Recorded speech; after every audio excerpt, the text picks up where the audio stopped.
ఈరోజు మన ముందున్నది ఒక చిన్న రచన. కానీ ఇది ఒక డిటెక్టివ్ కథ లాంటిదనిపిస్తోంది నాకు. డిటెక్టివ్ కథ. ఆ! ఆసక్తికరంగా ఉంది. అవును. పైకి ప్రశాంతంగా నవ్వుతూ కనిపించే ఒక వ్యక్తి లోపల అసలేం జరుగుతోంది, వాళ్ళ మనసులో ఏముంది, ఈ రచన మనకు కొన్ని క్లూజ్ ఇస్తోందనమాట. ఓకే. ఈరోజు మనం ఆ క్లూజ్‌ని ఫాలో అవుతూ ఆ వ్యక్తి గుండెలో ఏం దాగుందో కనుక్కునే ప్రయత్నం చేద్దాం. మనకు అందిన ఈ సోర్స్‌లో ఉన్న ప్రతి పంక్తి ఒక పొరలు తీసినట్టుగా అనిపిస్తోంది. మీరు చెప్పింది చాలా కరెక్ట్.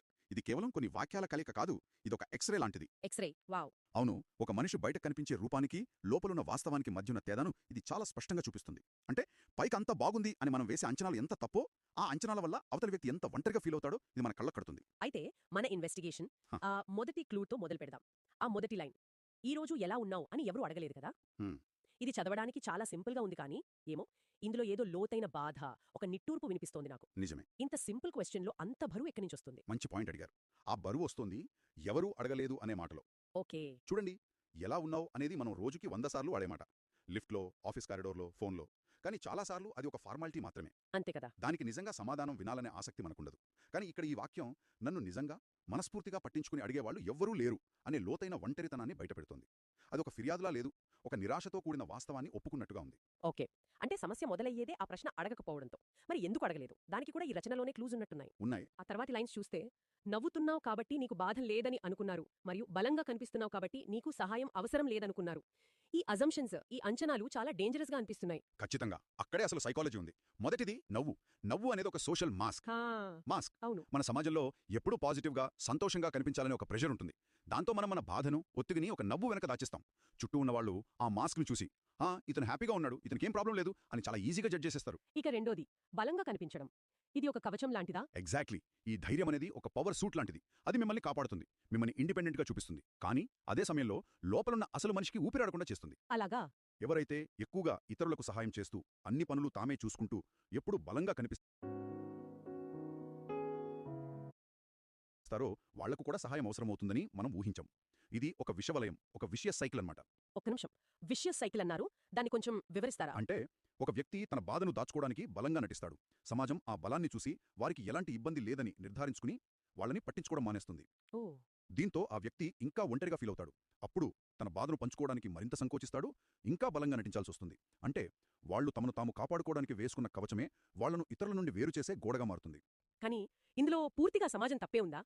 బాధలో ఉన్న వ్యక్తి కూడా ఒక అడుగు ముందుకు వేసి సహాయం అడగాలి కదా! వాళ్ళ బాధ్యత లేదా? ఇది చాలా, చాలా మంచి ప్రశ్న. తప్పకుండా వాళ్ళ బాధ్యత కూడా ఉంటుంది.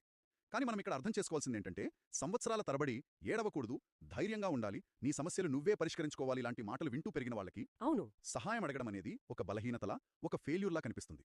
వాళ్ళు అడగాలని అనుకున్నా ఎవరేమనుకుంటారో, నా గురించి తక్కువగా అంచనా వేస్తారేమో అనే భయం వాళ్ళని ఆపేస్తుంది. నిజమే. అందుకే ఆ సైకిల్ని బ్రేక్ చేయడానికి బయట నుండి ఒకరు చొరవ తీసుకోవడం చాలా అవసరం. అర్థమైంది. సో ఇప్పటివరకు మనం బయట ప్రపంచం చేసే తప్పుల గురించి, వాళ్ళు వేసే తప్పుడు అంచనాల గురించి మాట్లాడుకున్నాం. ఈ క్లూస్ అన్నీ బయట దొరికాయి. కానీ ఈ రచన ఇక్కడితో ఆగదు. అది సడన్‌గా యూటర్న్ తీసుకుని మనల్ని ఆశ్చర్యపరుస్తుంది. అవును. అసలు నిజం ఎక్కడ దాగుందో చెబుతుంది. కానీ నీ గుండె మాత్రం అన్నీ తెలుసు.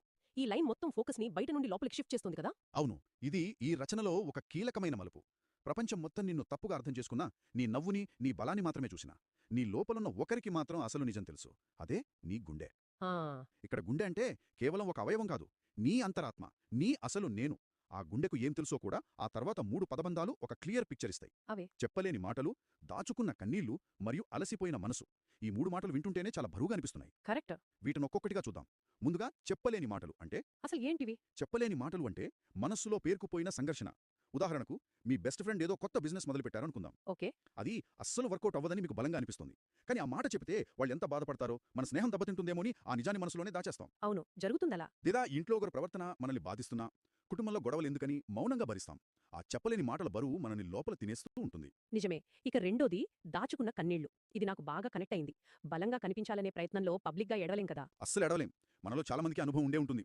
ఆఫీస్‌లో, కాలేజీలో అంతా బాగానే ఉంది అని నటిస్తూ బాత్రూంలోకి వెళ్లి ఒంటరిగా ఏడ్చి, మళ్లీ ముఖం కడుక్కొని ఏమీ జరగనట్టు బయటికి రావడం. హ్మ్. లేదా రాత్రిపూట అందరూ పడుకున్నాక దిండులో ముఖం దాచుకుని ఏడవడం. ఆ కన్నీళ్లు బలహీనత కాదు, అవి లోపల అణిచివేసుకున్న బాధ యొక్క ఎక్స్‌ప్రెషన్.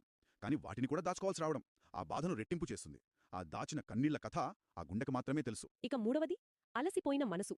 ఇది ఫిజికల్ టైర్డ్‌నెస్ కాదు కదా! కాదు, అస్సలు కాదు. ఇది చాలా లోతైనది. దీన్ని మనం ఇప్పుడు ఎమోషనల్ లేబర్ అంటున్నాం. Emotional labour. అంటే మన అసలు ఫీలింగ్స్ ఏవైనా, అవి బాధ, కోపం, నిరాశ ఏదైనా కావచ్చు.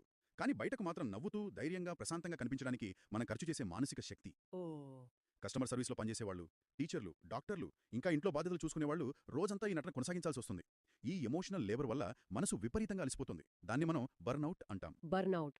శరీరం అలసిపోతే నిద్రపోతాం, కానీ మనసు అలసిపోతే దానికి రెస్ట్ ఇవ్వడం అంత ఈజీ కాదు. వావ్. ఈ 3 క్లూస్, చెప్పలేని మాటలు, దాచుకున్న కన్నీళ్లు, అలసిపోయిన మనసు, ఇవి కలిపి ఆ వ్యక్తి అంతరంగంలో ఎంత పెద్ద తుఫానుందో చూపిస్తున్నాయి. నిజమే. ఈ రచన ఇక్కడతో ఆగిపోయి ఉంటే అదొక విషాదగాథలా మిగిలిపోయేది. కానీ అలా జరగలేదు. ఇక్కడే మన డిటెక్టివ్ కథలో ఒక హీరో ఎంట్రీ ఇస్తాడు. అవును. ఇప్పటిదాకా సమస్యను విశ్లేషించిన రచన ఇప్పుడు పరిష్కారం వైపు అడుగు వేస్తుంది. అవే ఆ పంక్తులు. ఆ పంక్తులు, ఎవరూ అడగకపోయినా నేను అడుగుతున్నాను, నువ్వెలా ఉన్నావు? ఓ, ఇది నేను ఊహించలేదు.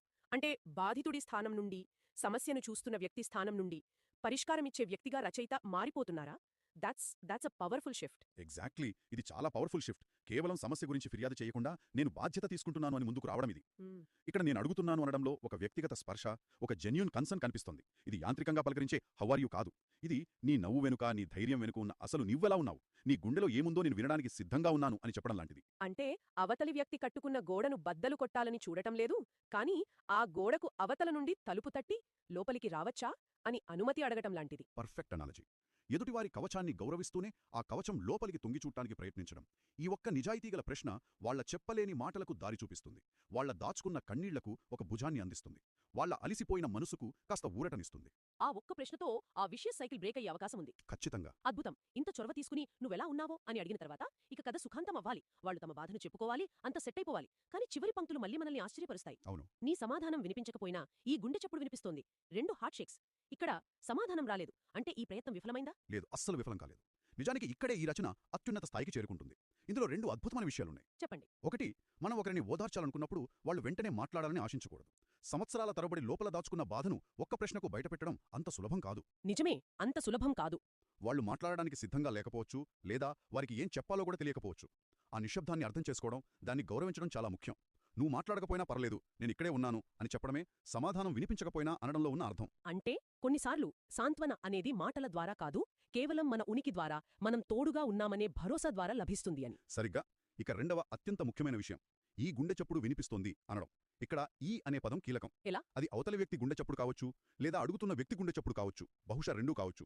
ఇదొక లోతైన ఎంపతీకి ప్రతీక. నీ నొప్పిని నేను ఫీల్ అవ్వగలుగుతున్నానో, నీ ఉనికిని నేను గుర్తిస్తున్నానో, మన మధ్య మాటలు లేకపోయినా మన హృదయాలు మాట్లాడుకుంటున్నాయని చెప్పడం ఇది. సంభాషణ మాటలను దాటి ఫీలింగ్ స్థాయికి వెళ్ళిపోయింది. కరెక్ట్. ఆ చివరున్న రెడ్ హార్ట్ ఎమోజీ కూడా దీనికి యాడ్ అవుతుంది కదా. ఈ డిజిటల్ యుగంలో పదాలు చెప్పలేని భావాలను కూడా ఒక చిన్న ఎమోజీ చెప్పేస్తుంది. అవును. ఆ ఒక్క ఎమోజీ ప్రేమను, ఆప్యాయతను, నేనున్నాను అనే భరోసాను సూచిస్తుంది. మొత్తం రచన యొక్క సారాన్ని ఆ ఒక్క చిహ్నంలో పొందుపరిచారు. మాటలు ఆగిపోయిన చోట హృదయం మాట్లాడటం మొదలుపెడుతుంది. మొత్తంగా ఈ డిటెక్టివ్ కథను ముగిస్తే మనం కనుక్కున్న నిజం ఏమిటి? మనం కనుక్కున్న నిజమేంటంటే, మనం మనుషుల్ని కేవలం వాళ్ల బయటి ప్రవర్తన బట్టి జడ్జి చేయకూడదు. మన చుట్టూ ఉన్నవాళ్లు, మన స్నేహితులు, మన కుటుంబ సభ్యులు పైకి ఎంత బలంగా, ఎంత సంతోషంగా కనిపించినా వారి లోపల ఒక భిన్నమైన కథ నడుస్తూ ఉండవచ్చు. ఒక్కోసారి నిజంగా నువ్వు ఎలా ఉన్నావు అనే ఒక చిన్న నిజాయితీగల ప్రశ్న ఆ కథలు బయటకు తీసుకురాగలదు, ఆ కవచాన్ని ఛేదించగలదు. ఇది కేవలం ఇతరుల గురించే కాదు, మన గురించి కూడా కదా. మన ఫీలింగ్స్ ని ఎప్పుడూ దాచుకోవాల్సిన అవసరం లేదు, సహాయం అడగటం బలహీనత కాదు అని కూడా ఈ రచన మనకు గుర్తు చేస్తుంది. ఖచ్చితంగా. మన బలాన్ని, మన నవ్వుని ప్రదర్శించడంలో తప్పులేదు, కానీ అవే మనల్ని ఒంటరిని చేయకూడదు.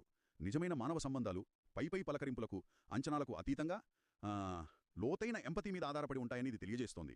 వినేవాళ్లు ఆలోచించడానికి ఒక చివరి ప్రశ్న వదిలిపెడదాం. ఈ రచన ప్రకారం నిజమైన కనెక్షన్కి మాటలు అవసరం లేదు, కేవలం గుండె చప్పుడు వినపడితే చాలు. మరి మన దైనందిన జీవితంలో హడావిడిలో మనం ఇతరుల నిశ్శబ్దాన్ని ఎలా వినగలం? మన ఆత్మీయులు చెప్పకుండా చెబుతున్న మాటలు వెనుకున్న అర్థాన్ని ఎలా గ్రహించగలం?